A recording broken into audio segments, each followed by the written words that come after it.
Okey, sekarang pukul 12.20.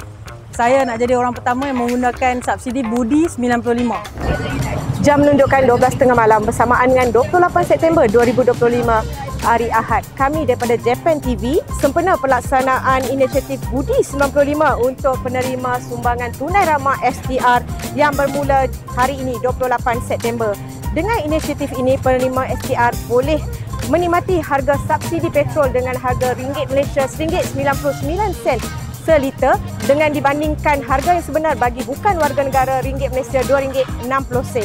Kita akan buat tinjauan sekitar stesen minyak ini untuk mendapatkan reaksi penerima SDR pada hari ini. Sama-sama kita kan. Okey, sekarang pukul 12.20. Saya nak jadi orang pertama yang menggunakan subsidi Budi 95. Okey, pertama kita kena masukkan amount. Katakanlah kita nak buat RM20. Dan kita tekan hijau.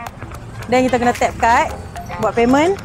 Selepas buat payment, kita kena masukkan IC. Cucuk IC. Okay, dia cakap remove card, kita removekan card. Dan dia cakap transaction approve. Lepas tu kita masukkan bonus link kalau kita ada bonus link. Dan kita start fueling lah. Okay.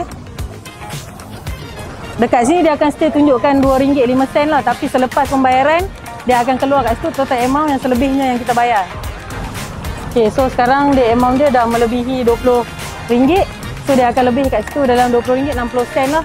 Untuk amount yang kita bayar tadi RM20. Untuk harga RM1.99.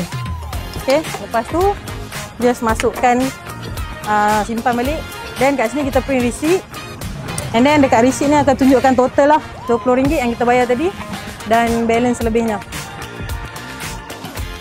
Okay, dan saya merasakan proses ni sangat mudah. Dan dia tidak mengambil masa yang lama untuk mengisi. Hanya kurang lebih 5 minit. Dan terima kasih kepada kerajaan kena memberikan subsidi ni. PMX the best. Okey, saya dah guna Budi RON 95. Terima kasih kerajaan Madani. Terbaik. Terima kasih kerajaan Budi 95. Terbaik. Okey, saya sudah pakai subsidi dan terima kasih kerajaan semua banyak-banyak. Terima kasih kerajaan, saya dah guna minyak Budi 95. Terima kasih. Terima kasih. Begitulah reaksi awal dan ucapan penerima dan pengguna Budi 95. Bermula 30 September ini, setiap warga negara yang mempunyai lesen yang aktif layak menerima inisiatif yang telah disediakan oleh pihak kerajaan. Untuk itu, sekian sahaja laporan Japan TV. Saya Mastura binti Muhammad Rauter melaporkan dari Shell Expressway.